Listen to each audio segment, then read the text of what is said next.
December 24th, 2025 was the last day I worked a job. January 20th of 2026 was the day that I finally escaped my familyhood trauma-filled home. We'll keep it there. And when I left, the way that I left was discreetly as possible. I had to leave when both female and male were gone from the household. And when I left, we told the female that we were just on vacation, because it was easier than to tell her that I was leaving. Because if I tried to leave while she was there, let alone tell her that I was leaving because I was leaving, and actually tell her the reasons why I had to leave, I wouldn't have gotten far. Let's just say that. So, you know what? I've spared them enough. My mother would like to say, and like everyone else to believe, that this is growing pains. This is what it's like when you're finally at the pivotal point of adulthood. That you're like, okay, I'm ready to be an adult. No, that's not what's happening. What's happening is a victim being tired of being silenced their entire lives. I would love to believe that my mother is this amazing woman like she's painted the entire world to be. Did you know that narcissists will do more nicer things to the outside world than their own family? They gotta keep that image up some way, babes. So I can understand why there's a division. I can see why some of her friends would support her and think that I'm just some daughter who's gone rogue. But I'm not. I'm just a daughter who's fed up, because I've went to my mom about multiple things. All of my life, I've tried to go to my mom about things. My mom's not made herself at all approachable. And it's not just childhood. She likes to just deem it down to childhood. No. I've forgiven her. I understand that as a single parent, there's only so much you can do. I've forgiven her for being emotionally unavailable, for being neglectful, for not giving two fucks to the wind. Okay, because honestly, her actions showed that. Her words will always say that she's done more, and it's not true. So I've forgiven her for those things. I have, because I know that there are some things that are out of her control. That's fine. But what I don't forgive is the lack of effort in adulthood, the continuation of abuse and continuation of silencing. I went to her when I was uncomfortable over her boyfriend's treatment towards me, because I did not know the proper words of grooming. All I have been was sexually assaulted. So I'm sorry, I'm not used to people grooming me to that level. People are automatically just wanting to put their hands on me. So when that didn't occur, I was like, maybe it's just me being uncomfortable. Like, maybe I'm not used to, because they kept chopping up to, we've lived in a off-girl household. You just don't know what it's like to live with a man. I was like, there's something different about this. No. It's not living with a man. This man makes me feel uncomfortable in my skin.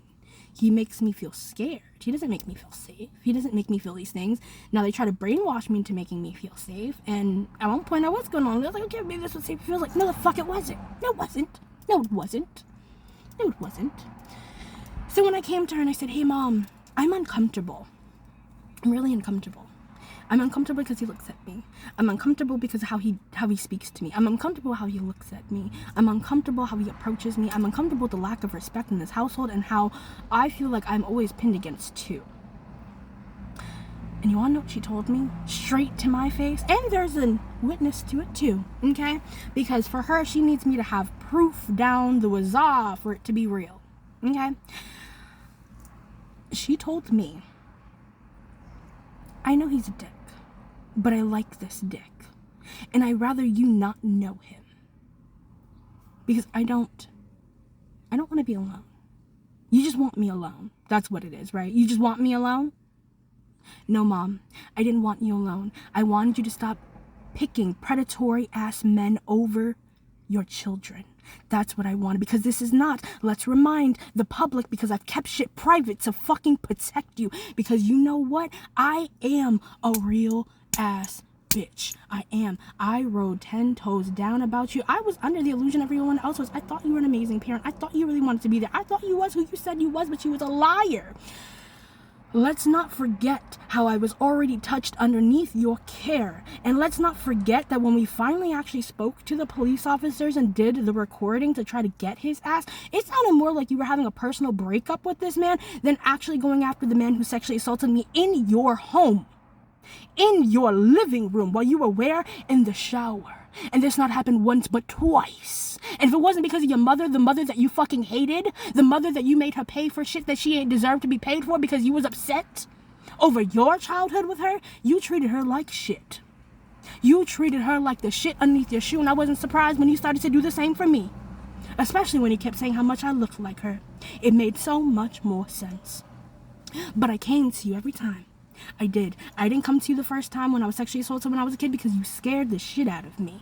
You did not make me feel safe. You did not make me feel comfortable. You did not make me feel like I had a voice. And if I had a voice like you said that I did, then I would have said things sooner. Wouldn't I? I would have. But I didn't. I waited 14 years. I stood silent with an active eating disorder that I'm still working through in my adult years. Because I didn't have a safe environment to come talk to an adult and say, hey, I was sexually assaulted. This man touched me. And then not only did I see you still keep contact with him after this assault, but I saw him again on my 16th birthday. And if a mother was really active and supportive and aware like they claim to be, a mother would have seen my uncomfortability. Because why did your daughter see it and not you?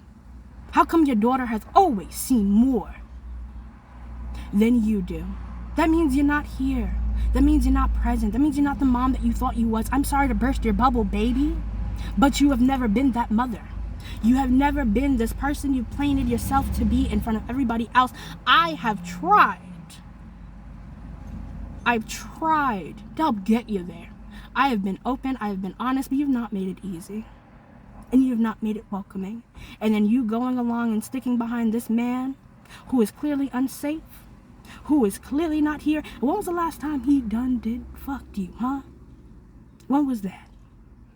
Because since you ain't got no boundaries, did you think ever, did it cross your mind that if you're not fucking him, that he's going to be looking elsewhere for it? Did you think of that? And did you think that the only other person is the other person in your household? Did you think about that? No, of course not, because you can't be alone and you got to protect yourself and protect your image and protect everything that doesn't matter. Because at the end of the day, when that man leaves, you're going to be hitting up our line because you don't want to be alone. Because you need help. And you know what? I was really trying to help you. I was giving you all the resources that I had, giving you everything that I learned. I was trying to give you all the stuff that I learned after going through 4 years of therapy from your dumb ass. I know what's wrong with you. You projected everything that's wrong with you onto me. And you know what I did that you can't do? I healed everything you gave me. I got all your answers, bitch. But you know what I'm not gonna do? Answer your fucking call when you call me. Oh, that's right. You disconnected my line. And you thought you ate with that. Nah, bitch. I was gonna get a new one anyways. And now you have no access to me except for the internet. So go ahead and talk your shit. I'm tired. I'm done. I'm not protecting you no more. Good luck. Good luck. Good luck. And I've warned you about everything about that man. I've warned you about his quick temper. I've warned you about how he's childish. I warned you about you should not have guns in that fucking house. Watch yourself. Watch yourself. That is the last warning I will give you.